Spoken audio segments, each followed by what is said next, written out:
Welcome to 10-Minute Zuimonki. Dōgen taught, saying, "When a practitioner of the way comes before a teacher to hear the Dharma, he should listen carefully and ask questions again and again until not the slightest doubt remains. If you fail to ask what ought to be asked, or leave unsaid what ought to be said, you are only depriving yourself." A teacher is always waiting for the student's questions and is ready to offer guidance. Even if you think you have understood something, inquire repeatedly until you are completely certain.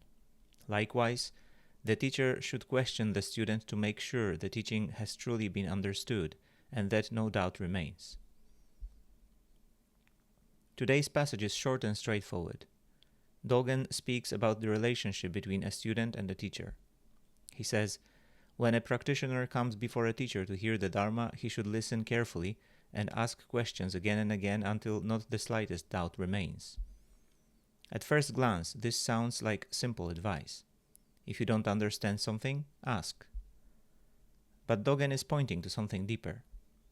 Many of us are reluctant to ask questions. Sometimes we are afraid of appearing ignorant. Sometimes we think we should already know the answer. And sometimes we do not want to inconvenience the teacher. And sometimes we convince ourselves that our uncertainty is not important. So we remain silent. We nod politely. We pretend to understand. And then we carry our confusion with us. Dōgen sees this as a missed opportunity. He says, if you fail to ask what ought to be asked, you are only depriving yourself. Notice that he does not say you are depriving the teacher. He says you are depriving yourself. The loss is your own. The Dharma may be right in front of you, yet if you are unwilling to inquire, you cannot receive it fully. This is true not only in Buddhism, but in every kind of learning. Think back to your days in school. How many times did someone sit quietly in confusion because they were embarrassed to ask a question? And how many times did they discover later that several other people had the very same question? The courage to ask is often the beginning of understanding. In Zen practice, questions play a special role.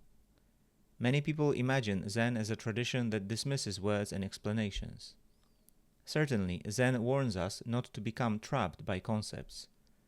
But that does not mean questions are unimportant. On the contrary, Zen is full of dialogues. Students question teacher. Teachers question student. Entire collections of Zen literature are built around exchanges of questions and answers. Why? Because genuine inquiry is a sign of engagement. A person who asks sincerely is alive to the teaching. A person who never questions may simply be repeating words that they have not truly digested. Dōgen goes even further.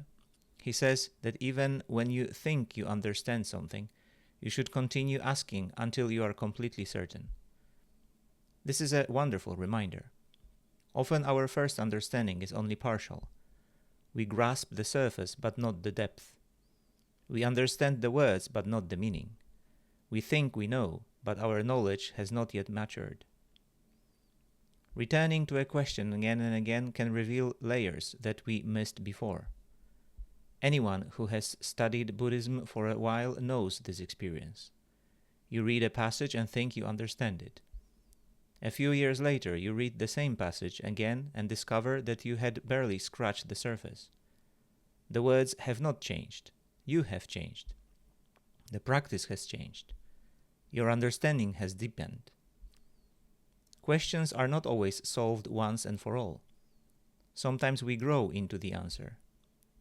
But Dōgen's teaching is not only for students. He also places responsibility on the teacher. He says that the teacher should ask the student whether the teaching has truly been understood. This is important.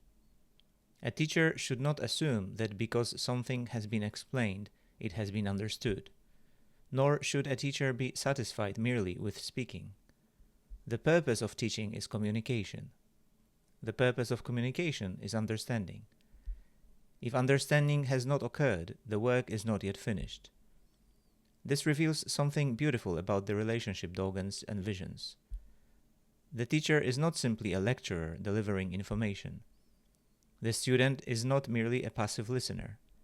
Both participate in the process. Both share responsibility for clarity.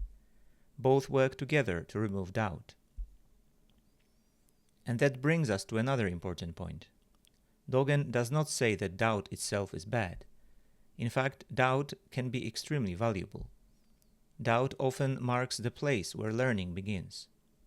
If we never question, we never investigate. If we never investigate, our understanding remains shallow. The problem is not doubt. The problem is leaving doubt unattended. The problem is allowing uncertainty to remain simply because we are unwilling to ask. So perhaps the deeper lesson of this passage is not really about questions. It is about sincerity. A sincere practitioner wants to understand. A sincere practitioner is willing to admit uncertainty. A sincere practitioner values truth more than appearance. It takes humility to say, "I don't understand." It takes courage to say, "Please explain that again." And it takes patience to keep asking until clarity arises. In a culture that often rewards confidence and quick answers, Dōgen reminds us of the value of honest inquiry. The goal is not to appear knowledgeable. The goal is to understand. So the next time you encounter something in practice that confuses you, perhaps remember Dōgen's advice. Listen carefully. Ask sincerely. Keep asking until the doubt is resolved. Because every question honestly asked is already a step along the way. Thank you for listening. Until next time.